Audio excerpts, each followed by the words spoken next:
அதனால நான் ஏதாவது சொல்லலாம்னு ஆசைப்படுறேன். அண்ணன் தம்பி அக்கா தங்கச்சி இப்படி எந்த உறவா இருந்தாலும் சரி, ஒரு வீட்டுல 2 குழந்தைங்க மேல இருந்தா சண்டை வரதான் செய்யும். இப்படி சண்டை போட்டா அப்பா அம்மா திட்டவோ அடிக்கவோ செய்வாங்க. கரெக்டு தானே?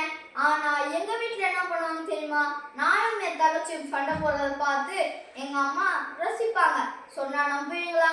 நாங்களும் எல்லார் மாதிரியும் சண்டை போட்டு டயர்ட் ஆயிட்டு திருப்பியும் ஃப்ரெண்ட்ஸ் ஆயிடுவோம். நான் எங்க அம்மா கிட்ட ஒரு நாள் கேட்டேன், எல்லார் வீட்லயும் உங்க பசங்க சண்டை போட்டாங்கன்னா அம்மா அப்பா திட்டவோ அடிக்கவோ செய்யறாங்க, ஆனா நீங்க மட்டும் ஏமா திட்ட மாட்டேங்கிறீங்க?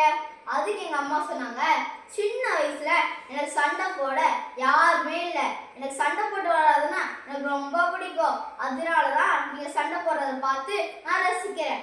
அண்ணன் தங்கச்சிக்குள்ள சண்டை வருது இயல்புதான், தப்பே இல்லை. இப்போ நீங்க சண்டை போட்டுப்பீங்க, அப்புறம் நீங்களே ஃப்ரெண்ட்ஸ் ஆயிடுங்க, இடையில நான் எதுக்கு? அந்த மாதிரி எங்க அம்மா சொன்னாங்க. எனக்கு எங்க அம்மா சொன்னதுல இருந்து நான் ஒரு கதை சொல்ல விரும்புறேன். ஒரு வீட்டுல ஒரு அண்ணனும் தம்பியும் சண்டை போட்டுருந்தாங்களாம்.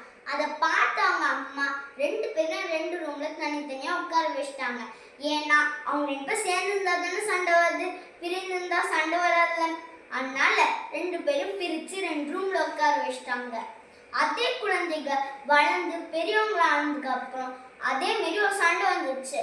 அந்த சண்டை போட்டு அவங்களே 2 வீட்டுக்கு தனித்தனியா பிரிஞ்சு போயிட்டாங்க. அதை பார்த்து அவங்க அம்மா அழ ஆரம்பிச்சிட்டாங்க.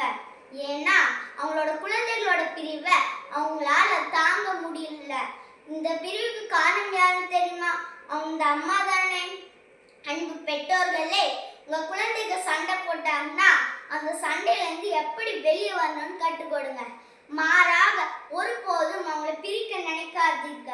பிரிச்சிங்கன்னா நீங்களே கஷ்டப்படுவீங்க. உங்களுக்கு இந்த விளக்கம் புரிஞ்சிருக்கும்னு நான் நினைக்கிறேன். புரிஞ்சிருந்தா எங்க அண்ணனுக்கு விஷ் பண்ணி பிளஸ் பண்ணுங்க. எங்க அண்ணன்னா எங்க அண்ணன் தாங்க. ஹாப்பி பர்த்டே அண்ணா. தேங்க்யூ.